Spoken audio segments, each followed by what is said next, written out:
Welcome to Strung Out, the podcast that looks at life through the lens of an artist. Your host is the artist, writer, and musician, Martin Laurence McCormack. Now here's Marty. Oh, here we are. Here we are. Welcome to Strung Out, and I have with me an artist, singer-songwriter, kind of the pillar, I would say, of the alt-country Americana community in Chicago. I would say that I possibly was at one time. Was at one time. I like that. But There's been a lot of changes. A lot of change, and we're going to talk about that. Here, but so a journeyman musician, and that's the type of musician. is that good, being a journeyman?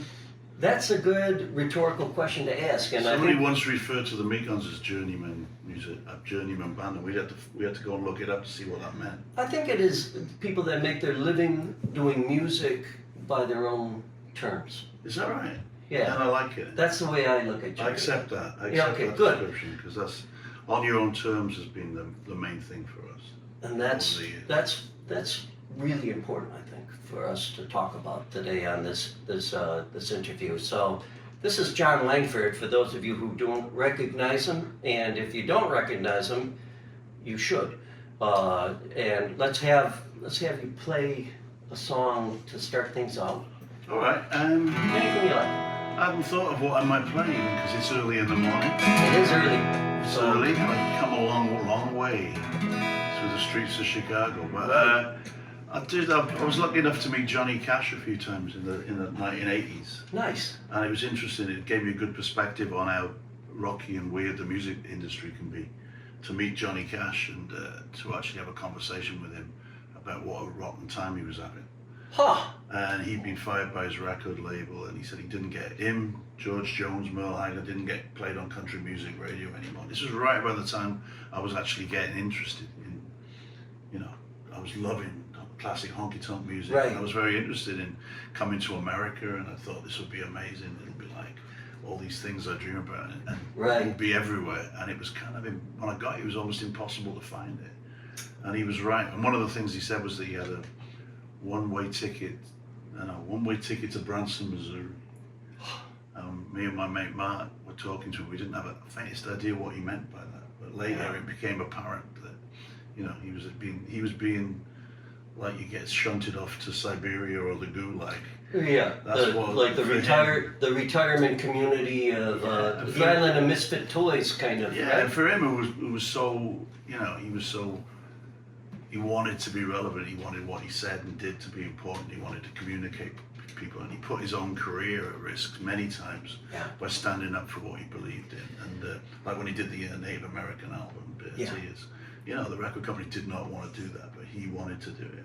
And I just thought, here's an artist with great integrity, who I assumed was like Teflon, had just made his money and was totally safe, was having a complete career meltdown. And so I wrote this song. Great. Well, let's hear it. We'll talk more about Johnny. I didn't write it for Johnny Cash to sing, but I wrote it for him. In honor, right? In honor of him, and also thinking about the idea that if he's got problems with his career, what the hell am I doing?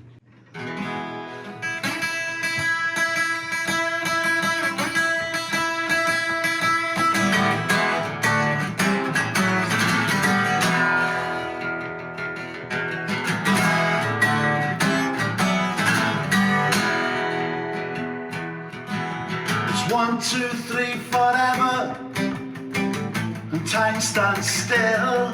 When you were young, you thought you'd never reach the crown of the hill.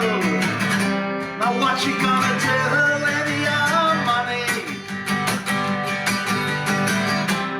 when your fat's and full? Live for next week, live for last year. Try but you won't hurt them, you just don't know how. The man behind the curtain, he satisfies the here and now. How you gonna plan for the future when your latest record flops? Live Live for next week. Live for last year. Live for next week. Live for last year.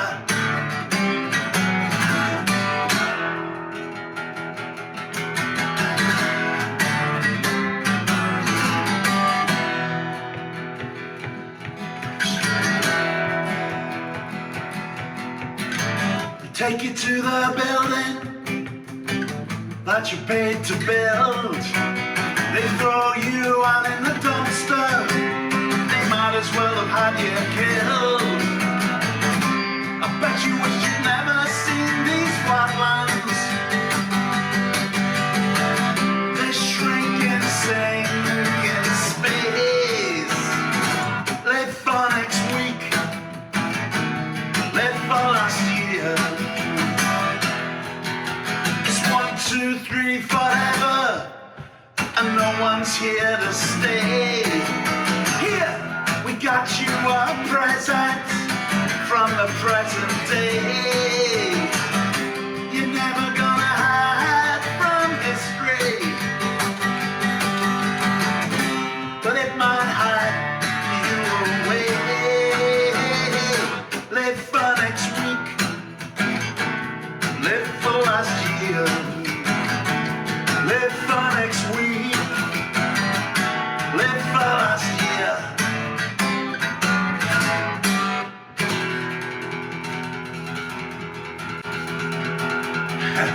Even the dog likes it. The dog liked that. Wow, Capers is Capers, wow. Full disclosure, she's wrapped with it.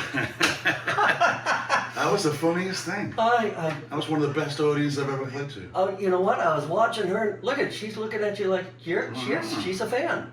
She's probably a big Johnny Cash fan. She's You know, totally understanding the message is going right in there. She gets The power of a song to communicate with a canine. Yeah, you know, she is a music dog. That's brilliant. And that's a brilliant song. Tell me about your guitar. I always like to ask because first of all, there's a couple things. I love the fact you treat your guitar like a tool, as it should be. It's beat up already. Yeah. I haven't had it very long, this one. You know, there's guys and gals that massage and are very protective of their instruments, but I love how you attack, and you're making it. Yeah, this one does a bit of.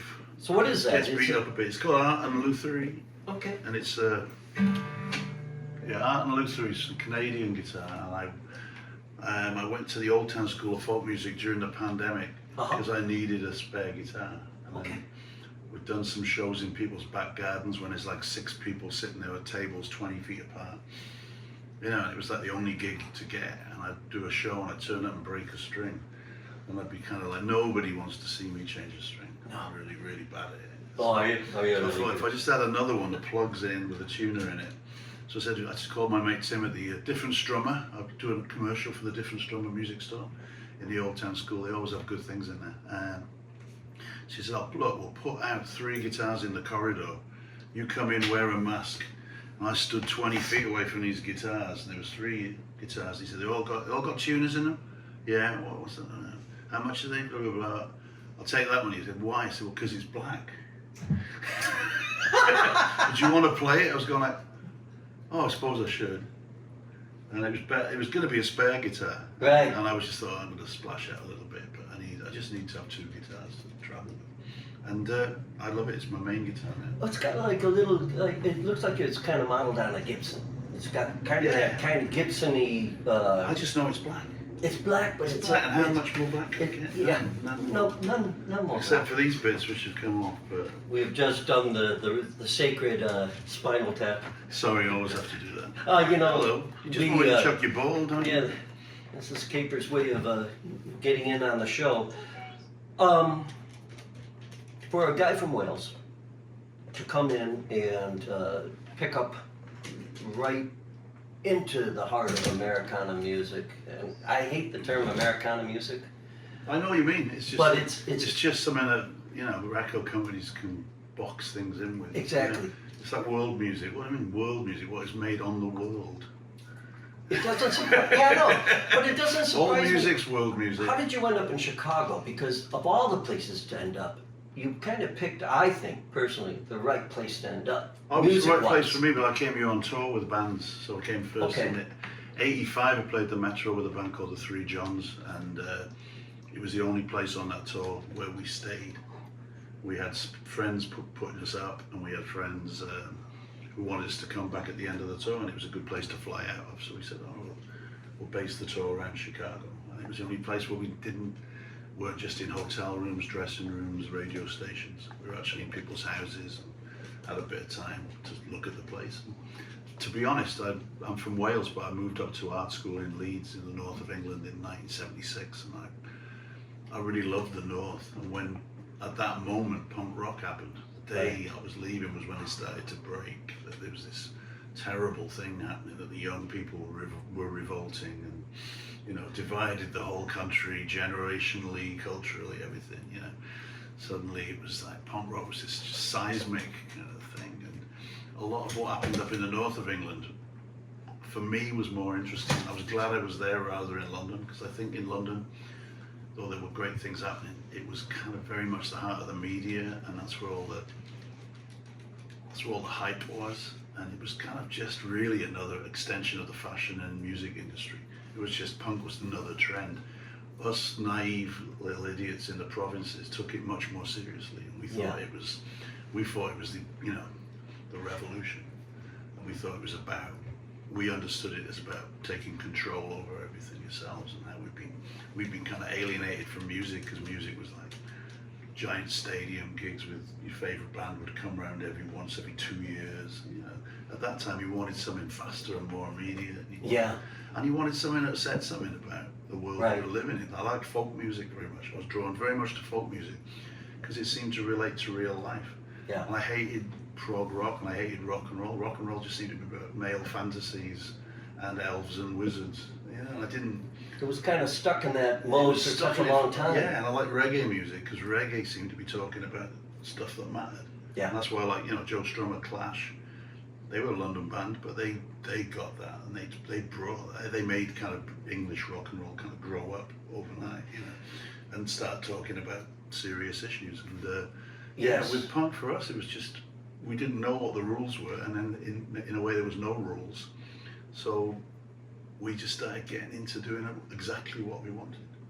And we worked out that's the secret. You just do exactly what you want. You don't have to conform to anyone's kind of ideas, and especially the music industry. And I got to Chicago, and I've become obsessed with country music, because again, it was a type of music which talked about real life and told great stories, and you know, I just loved it. And when we got here, like I said, with that song, you know, somebody had moved it to the suburbs. Country music was actually gone. This thing I was imagining would still be there. It was. They call it progress, but it isn't. No, it's actually crap. You know, I always felt like I was like maybe just 15 years too late. You know, with the different, like with rock, with punk. You know, when punk was going on, it was going on for such a long time in the UK, and nothing really kind of percolated over here. We got some stuff, you know, but I mean, in New York certainly did. Well, it kind of, you know, a lot of the British punks were feeding off the New York thing, but you know, usually when everyone knows about something, it means it's over. It's over. So. And you know, we were talking about Johnny Cash as like a real survivor, and the guy was. And he took on the industry, and it's ironic that the working musicians have to be outcasts to some degree. In mainstream is just a branch of capitalism which just wants to make profit. That's the essential thing of it. That's what's wrong with this country at the moment, you know. And you got working people in this country thinking a great option now will be to hand the keys to the kingdom to some dude who only wants to make a profit, basically for himself. And it's like lunacy, but so how I always was. We went into the belly of the beast with the music industry a couple of times, and I wouldn't advise it. It was tough. The best times we've had when we've been out on the fringes, doing our own thing. We were signed to Virgin Records and we signed to A&M Records. So you did. It was tough. Yeah, you did the deal with the devil, basically. Yeah, and it nearly broke us both times. Yeah. With the Mekons, that was. Yeah. It nearly just finished us off both times. Yeah. Because you handed the reins to someone else. Yeah. Suddenly, from 1 minute you're a genius bohemian artist, the next minute you're corporate employee. You've got a mortgage basically to the record label. Yeah. Well, they did that. The things they did, it was incredible. Putting us in their studio that they owned, then charging us the full rate for it. It's like, well, there was nothing changed for them except we were in debt to them. All it was just an act of. And it hasn't changed. The music industry has changed vastly, yet not for the better. No. Or not for the better for the artist. Yes, I thought the internet, I thought that was great. That was going to kind of make things more kind of egalitarian.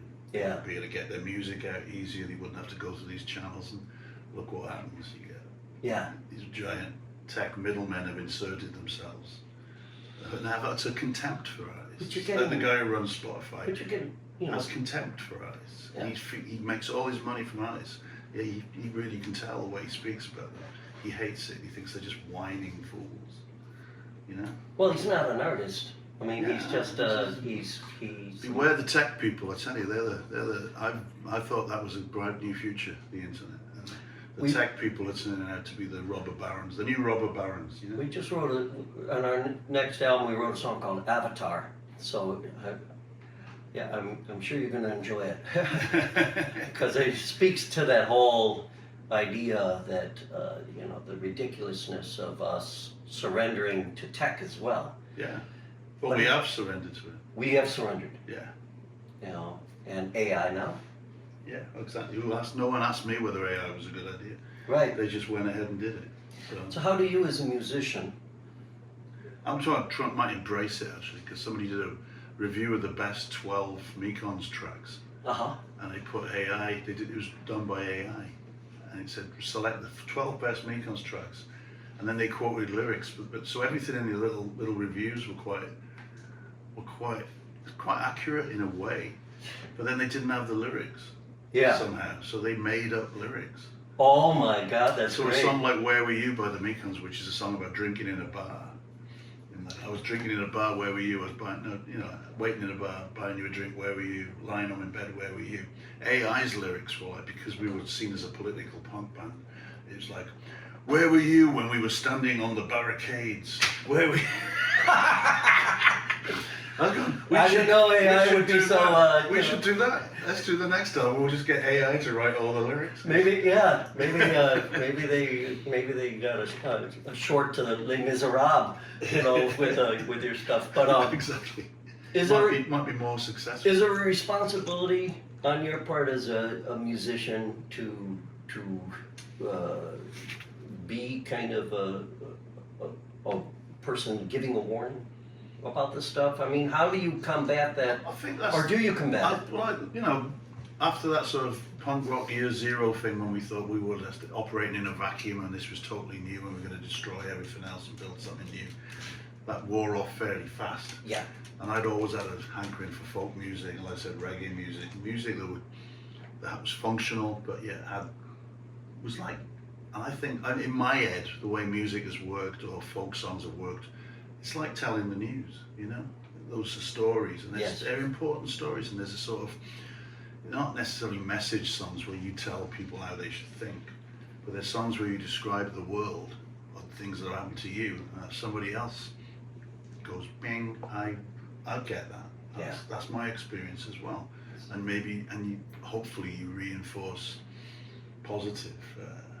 And that's where the joy comes from, right? Or make people feel like you're not alone. I'm not alone. We're having a conversation, and you're not alone. And that's what I think is the only thing that music can really accomplish on and that's levels. The antithesis of that is this tech world, where everybody's in their own little box. Cut off. Yeah. Give us another song, can you? I can. I did some work. My first solo album I made was written in Chicago, and it was weird because I had all these songs and I'd and because I'd moved here, and I suddenly realised I'd written all these songs about my hometown in South Wales, and it was kind of folky. It didn't really fit with the Mekons. I didn't want to foist these songs on the Mekons, and the other band I was doing at the time was the Waco Brothers, right? Which is like, hard country driving, right. Saturday, Friday night sort of stuff. So these songs didn't fit with that at all either. But some of the songs I started writing around that time, we redid them with a choir. So once the solo album had come out and kind of, graciously flopped on some little independent label, which then disappeared, I had the tapes and everything. So I went up to Canada and we recut a lot of the vocals and some of the guitars and stuff, but kept the basic tracks. Oh, cool. But I used a male voice choir because I realised afterwards as well that what I'd been thinking about when I was writing it was about the music from Wales. And a lot of that's very the music Welsh. I grew up on there was a lot of singing, not just at rugby matches, but there was this thing about people singing in every little town, every little village. That's where you went from being if you're a coal miner, you probably played for the rugby team. And when you were too old to be a coal miner or to play for the rugby team, and you were still alive, you joined the male voice choir. Yeah, when I found out that there was one in Canada, and a friend of mine was actually in it, I couldn't believe it. He said, "Well, come on, we'll sing some of your songs." And he knew that album because it was about Newport. My mate Julian Murray lives up in Toronto, and he had like 40 big Welsh guys. Well, some of them weren't Welsh, some of them were, some were Irish, some were English, but most of them were expat Welsh people who moved to Canada because of the steel industry. And that was exactly when I left my hometown. Wow. 76, and they'd left when they started shrinking the steel industry in Wales, which is a process which is nearly over because it's nearly gone. Yeah, they're gone now. And, I don't know, but this song isn't actually from that album. I haven't recorded it with those guys. It's from an album called Old Devils. It's the title track, but I had a dream about the choir because I was hanging out with them, and it was suddenly like, from being not having much contact with, but most of my old family were dead, Yeah. And the old guys I grew up with, like the Dylan Thomas line, there was always uncles at Christmas, And You gotta love it. Yeah, and I was like, So true, suddenly I inherited like 40 uncles, and they were fantastic, and I loved working with them. We had the best time. We had so many stupid jokes and so many good beers together. It was wonderful. They're called the Burlington Welsh Male Chorus. Perfect. And they're still going, but they changed their name a while ago some of them split off to be the Skull Orchard Chorus, which was the name of my album about Newport. Wow. But That's I'll do this song. I'll see if I can do this one, because I've been doing it lately, just on my own. But I envisaged this song as being something that it's about the choir, and one day they would sing it with me, but we still haven't got to that point yet. The old devils told me they got a feeling I got the weakest spine in a short whiskey season. Now that's their line, not mine, but I choose to believe it. It's been a reckless night of bickering and dealing. I believe without reason. There's nothing to believe in anymore. Yeah, it's all a joke to me, just time to be filled up. Good times and boredom and urges that build up. Now it's your time, not mine, so be bold and be daring. There's more than one way to get to heaven. We believe without reason. There's nothing to believe in anymore. The old devils scold me. They appear in my dreaming. While some believe in the stars, some believe in sharing. Now they're picking my pockets, 'cause they know I don't care. There's more than one way now we're almost there. To believe without reason, there's nothing to believe in anymore.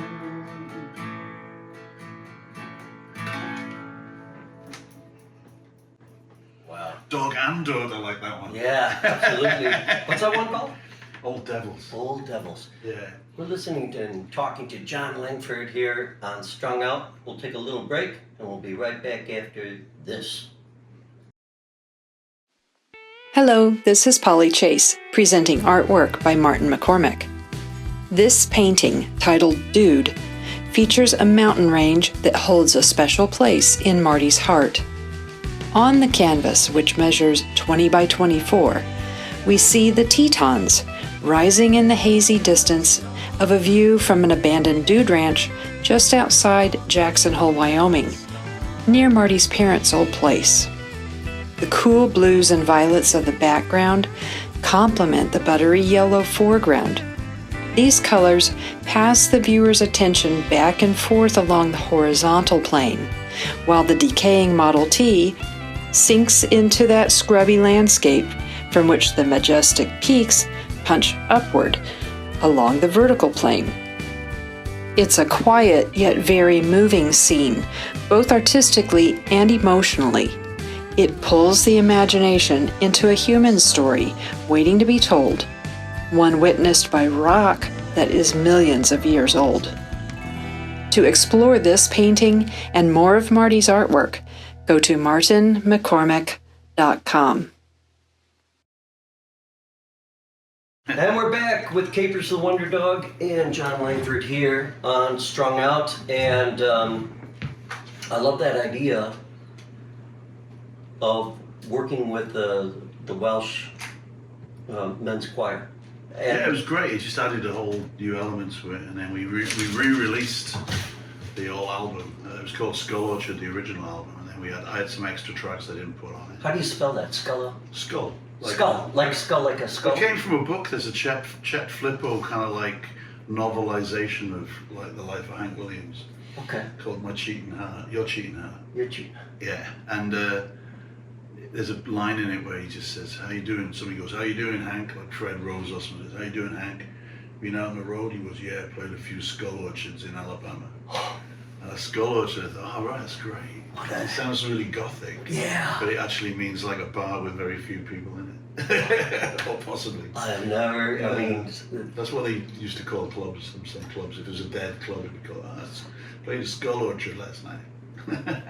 Let's talk a little bit about that, because you coming in as a punk rock and country enthusiast into the heartland to find country music. Yeah, well, that's the weird thing is that Chicago wasn't where I expected to find it. Yeah. So before I moved here, I went with me and Mark Riley, who was in the fall, and I said me and my friend Mark went to meet Johnny Cash. That was to do an album of British punk rockers doing Johnny Cash covers in 1987, 88. Way ahead of your time. And he loved it. Yeah. He loved it. And none of our friends in England, they all thought we were mad, and why were we bothering with that? You know, country music to most punk rockers was old people music, you know.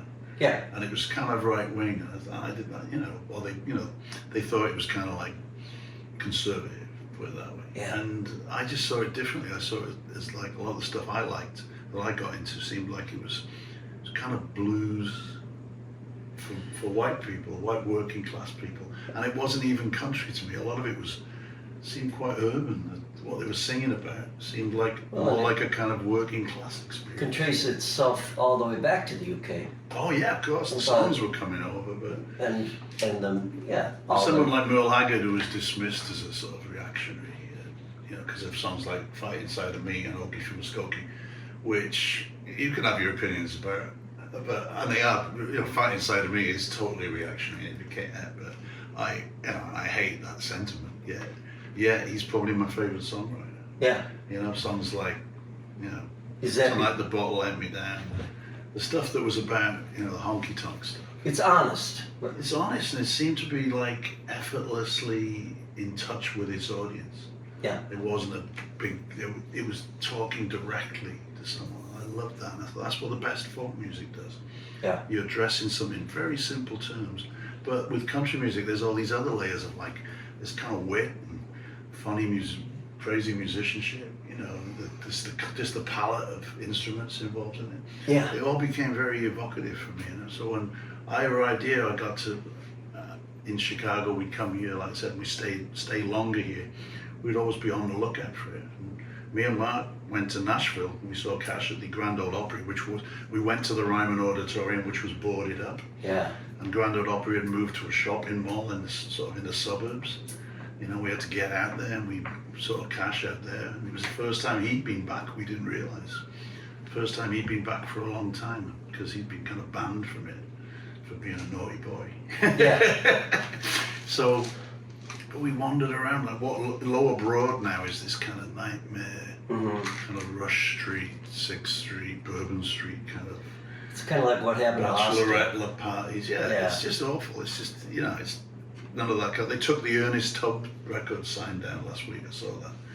Oh, And really? that was one of the few things that was actually still there from, It was like from real. the heyday when people came from all over the South to line up to get into the Ryman every Sunday night or whenever it was, when the Grand Ole Opry was broadcast live. And you know, so I went and I saw it at its bottom, its lowest point. And that was Cash's, was a low point in his career at the time, when he thought no one was interested. So it was kind of interesting. So a lot of what fueled me was like my disappointment with America for casting aside. It felt like it had cast aside one of its gems, one of the most beautiful things it had created. It turned it into this, it was this kind of commercial rubbish music that I just didn't like. I still don't like new country. I still can't put country radio on because they just play stuff that's offensive to me. Well, I don't know why. I think I mean, my theory about it is that a bunch of music producers from LA came to Nashville and they basically said, what can we do to make this sound like late 70s rock? Yeah.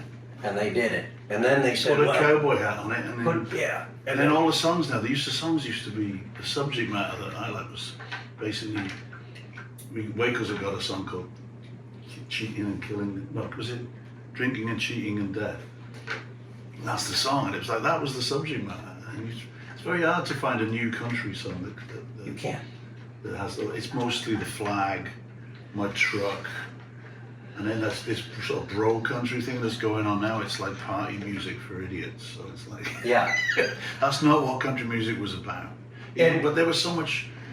But there was so much of everything in it. It was like you could have tragic, dark songs like Merle Haggard could write one of the most beautiful songs in the world, like Kern River. You ever heard that song? No. I'll never swim Kern River again. It's about a drowning, but it's also. Oh wow, great. It's just, it's so beautiful. And then, you know, just to write something that profound. And you got, you know, there's comedy in country music. It's kind of everything. It's like the whole world's already there. And rather than like it be nurtured, it was just dismantled.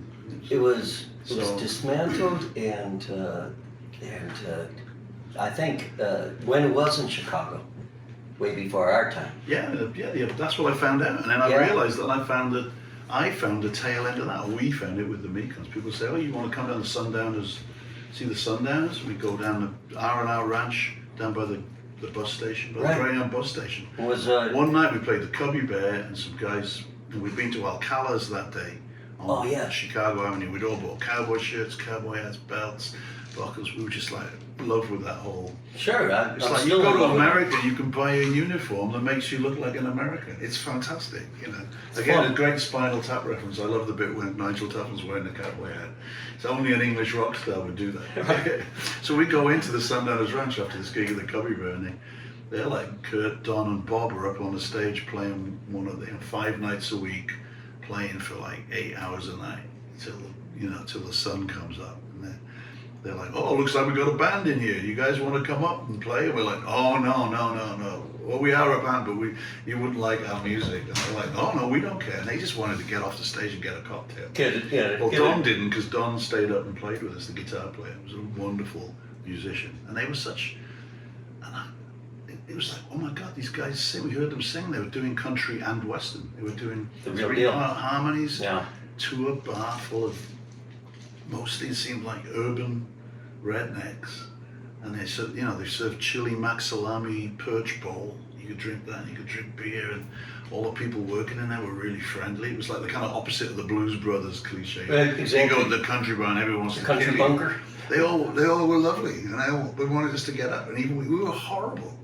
We got up on stage and played, like, I think we had on our album Fear and Whiskey, which came out in '85. We did a Hank Williams cover on nearly every record, and we did Lost Highway. So I said, come let's do Lost Highway. So we got up, but we were tired and kind of drunk and didn't know the instruments, so it was a mess. Been there, done that. Don sat there and he played along with us, and everyone clapped, and it was like, I said, I've got to come back here. Yeah. I'm going to learn some Johnny Cash songs. Come back here and do it properly.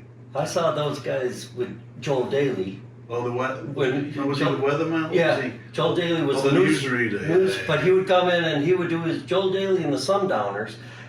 I didn't put two and two together. Yeah. And then they were their own thing. They were their own thing. And he kind of attached himself to them. But and then and then there was Carol's country. Yeah, I used to go there a lot. Yeah. And it was interesting that there was. Well, that's where I found it here, and I thought, you read the kind of name on the shop: Chicago blues music, blah blah blah, Nashville country music. Couldn't find it in Nashville. Came up here, and it was up here, and that's what I was looking for. I was like, I went there all the time, and I got very, very close with those guys, and they told me their stories, and I thought these guys are like the Mekons of country and western music because they've just worked out how they want to do it on their own terms. They weren't bitter, they weren't mad, they had offers. When Homer and Jethro split up, Jethro Burns was living up in Evanston, and he asked Kurt Delaney to go on the road with him and be the kind of funny guy. And Kurt was like, I'd love to do it, but I got to stay with my buddies. Well, that's great. His wife told me the Sundowners were like, what did she say? They were like teenage girls. When they weren't together at the club, they would be playing golf. The three of them would play golf together. And oh my God, they're inseparable, huh? And then when they weren't playing golf or at the club, they were on the phone. And they talked on the phone all day. See, that's success. The three guys, that is success. And to me, it's dawned on me that they were happy. Yeah. And they loved what they did. Yeah. And isn't Sadly, that? I think it took a toll playing 5 nights a week in the friggin' club. I don't think I could do it. No, I took a toll on them. They all died. Yeah. They all died a bit too young. Yeah, it's too much temptation, I think, with the drink. Yeah. To some degree, people don't realize how much of a liability. When you work in a bar. It's there, and you drink, and it's part of the entertainment too. I hate, they want you to have a drink. They want you to have as much. There was a time when the Waco brothers would get trays of shots brought up to the stage. Mm-hmm. We got it. Thank you so much. That's wonderful. And we put them down. Right. We used to. Well, in the old days, we used to slam them down. We'd just drink anything anyone put in front of us, which was. Then, as it's gone over the years, if somebody does that, we put them down by the amplifier, and then I got kicked over. That's you would find clever ways of disposing. Yeah, because we all have to drive our cars home after gigs. Well, that was just that was the reality of it. But it's a liability of the business. But our connection with Jethro was that Jethro taught Brian mandolin. Really? Yeah, and do you know John? You must know John Rice. Yeah. Well, John Rice was very connected with Jethro. Yeah, John's on a couple of our albums. He's the best. In fact, John, you're coming on this show. I don't know if I can get a word out of you, but I will. He's got some words in it. I've got some funny John Rice stories, but some great stuff. One time we had him, I'll just tell a quick one, he did some stuff on our album, and we said, John, we're going to pay you. So John sent a picture, and it's an empty refrigerator. Did you pay him in eggs? But it was like saying, hey man, I need my check now. It was like, it wasn't like, can you pay me? But it's like empty refrigerator, and then I forget what the second one was. Same kind of thing where it's like a box of cereal that you could tell was empty or something. Like, I'm starving here. I'm like, oh Christ. But Before we wrap up this podcast, I want to ask you, you're touching on so many things that are so important to artists that are younger than us, that are going into this business. And the business is even tougher, I think, now. I think it's really hard. I see really talented young people who they just put stuff up on the internet, basically, and they're getting paid nothing for it. You're just getting like thousands and thousands of hits from their peers. There's some robber baron tech guys taking the money. So money. It's like, who are we working for? We're all just working for them now. But you learned something from the Sundowners, in the sense, and you yourself modeled to do it. It has to be successes on your own terms. Success on your own terms, and that's the only way you can. I don't know. I don't think you'd be happy. I think if we'd been successful with either of those major labels, we'd had sort of a big record, the pressure would have been enormous to make another record exactly the same. And we've never done that. We've always wanted to move on and explore and find out what makes sense to us in the, in the particular context we're in. What we do now is we travel a lot with Americana. We go and make records and sort of get everybody out of their uncomfort zone of being at home dealing with reality. Right. We have destination recordings. So it's like I love it. So a trip, and we all end up, last album we went to Valencia in Spain, to a fantastic studio, didn't take any instruments with us. They had everything there. And it's, I don't know, I think it's our best album in a long time. So it kind of forces you we to... sat in a circle, 8 people, and we didn't really have that much material written. Had a few lyrics and a few bits of tunes. How long were you there? We were there 10 days. Perfect. And recorded the whole time. I love it. Just recording, well, when we weren't at the beach or at the expensive seafood, not expensive seafood restaurants, but it was great. It was like being on holiday, and it just freed up a lot of, You were on Bloodshot for a long time, right? Yeah. And I know Bloodshot has kind of gone through a lot of changes in that. Well, to me, it doesn't really exist anymore. Right. It's been bought up by some kind of, what do they call it, financial investment group or something like that, who people from the independent music industry, but the model is to just buy up, you have loads of money and you buy up all the content, and then you sit on it and hope that something, they offered us to stay with Bloodshot, but I didn't know any of the people. So right. Well, why would I do that? Yeah.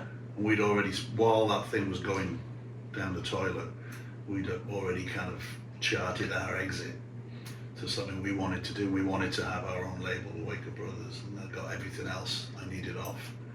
And, I'll be honest, Nan Warshaw at the label was, she told me straight away, we don't really have contracts with you, so you're not beholden. So they can't keep you, but they might make you an offer, and they've got loads of money. So ears perked up for a minute, but apparently we were not worth loads of money.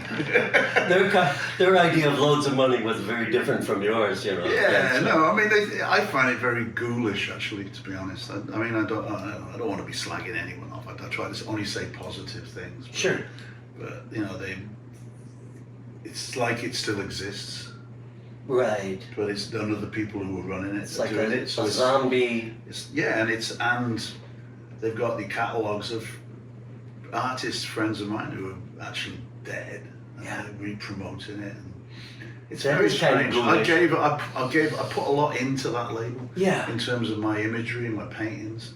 I let them use a lot of my stuff. Yes. They were nice. They paid me, for things, but that stuff all exists as part of that catalogue, and I don't like the idea it's now owned by people that Are you mourning it to some degree? Yeah, it was a great time. It was a fantastic time. When Bloodshot was good and exciting, it was the best. It was the best because it was like an adventure. Nobody expected it to go where it went, and nobody expected it to become this focal point. And it was a focal point for that. People were interested in that sort of thing, and what it was a dissent against what happened to country music. Yeah. Lovers of, and it was all open. It was kind of open house. You could have all sorts of people came. All sorts of people ended up on Bloodshot Records, and it was really wonderful. But it provided fantastic opportunities, but I don't know what was going on with the business. I didn't ask because I've been on so many independent labels where it was just chaos, and I knew Sure. they weren't. I knew they weren't like. I didn't think anyone was ripping me off, but I didn't think anyone was keeping the accounts straight either. I'm sure I just they- thought yeah. I just thought it was a fun ride, Yeah. and Yeah, I'm very sad that it doesn't exist. But I'm not sad for the last 5 years. I took the Mekons there in the end, and took the Mekons into a total mess.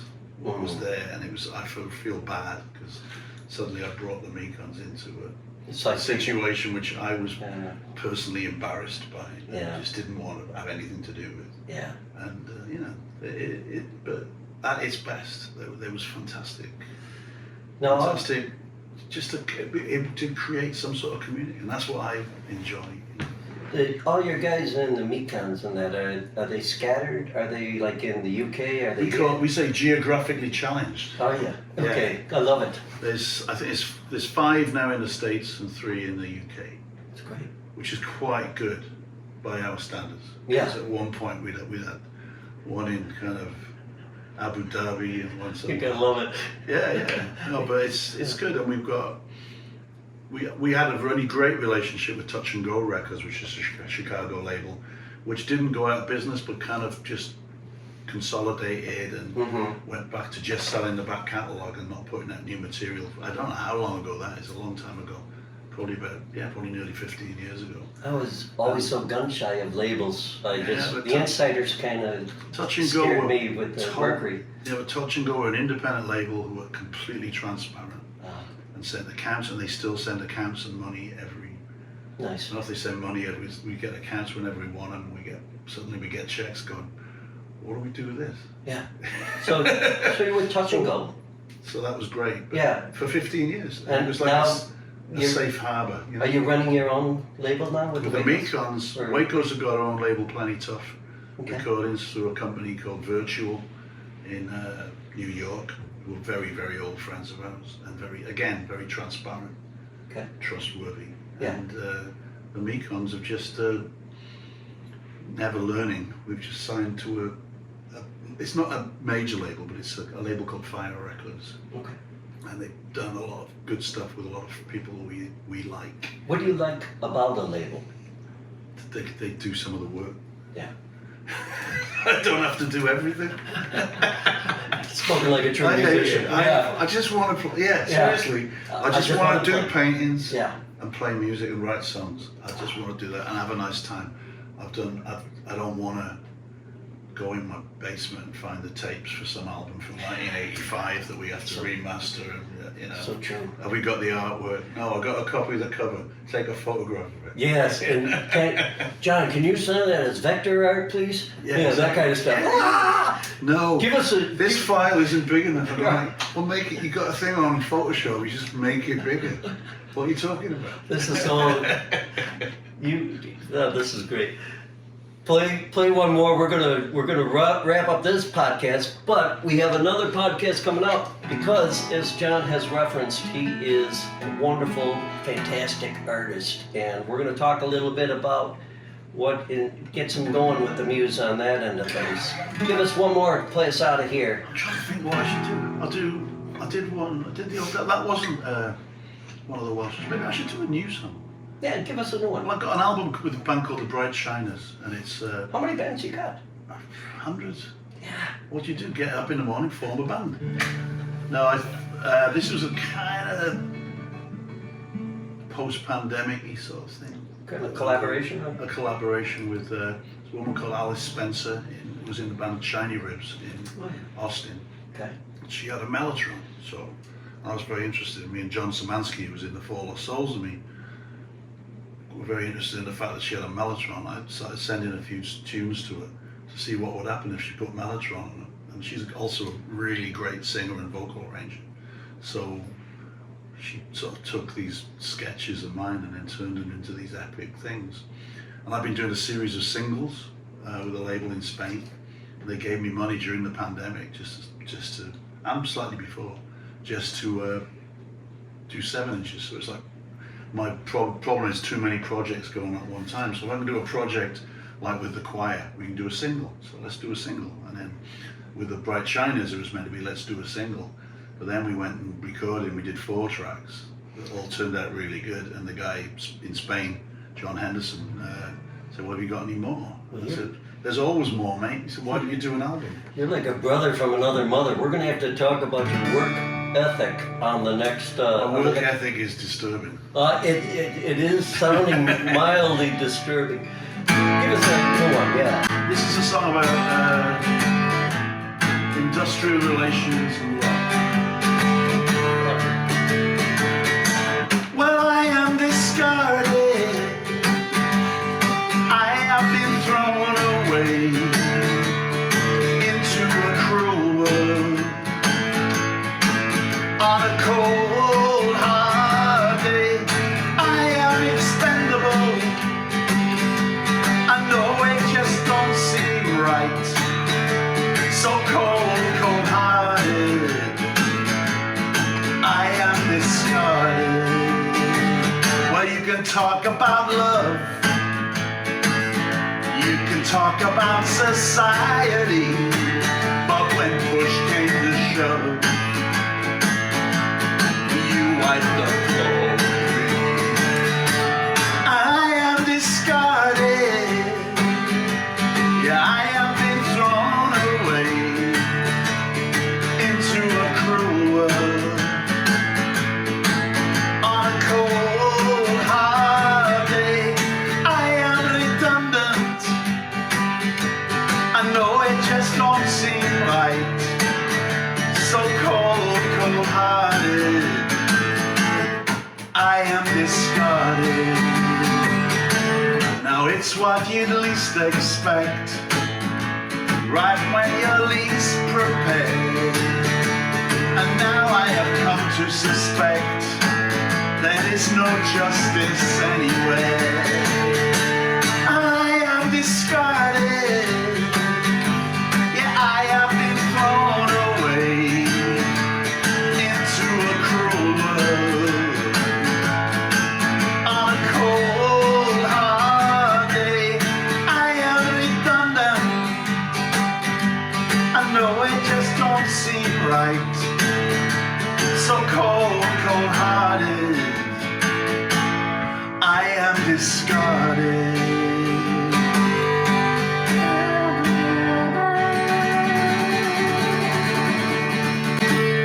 And then the mellotron on that does this whole thing that sounds like the entire Salvation Army band. Oh my God. And it's great. And then John Szymanski's playing guitar and Tammany Garami's playing fiddle. It's a great record. I can hear it. I'll bring you one. Okay. Yeah, I'll bring you one. absolutely. Sorry. It's on Tiny Global Productions. It's Tiny available Global. on Jon Langford and the Bright Shiners. How do people get a hold of you? Is it johnlangford.com? Do you have a thing There's like that? one. There's a mate of mine in Germany that runs something a bit like that. But I'm on Facebook.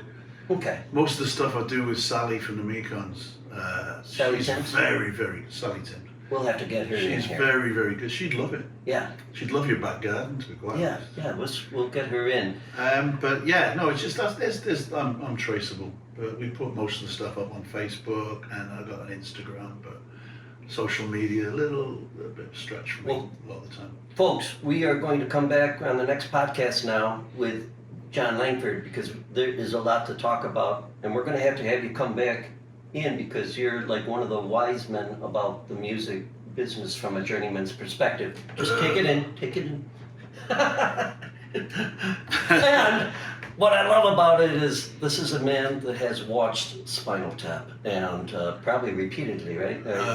We used to have an old VHS copy, and it was either we used to watch Spinal Tap or Mad Max after the pub every night for about. My brothers and I, we had a band in the 80s in Chicago, and we were living where Ministry had its old studio.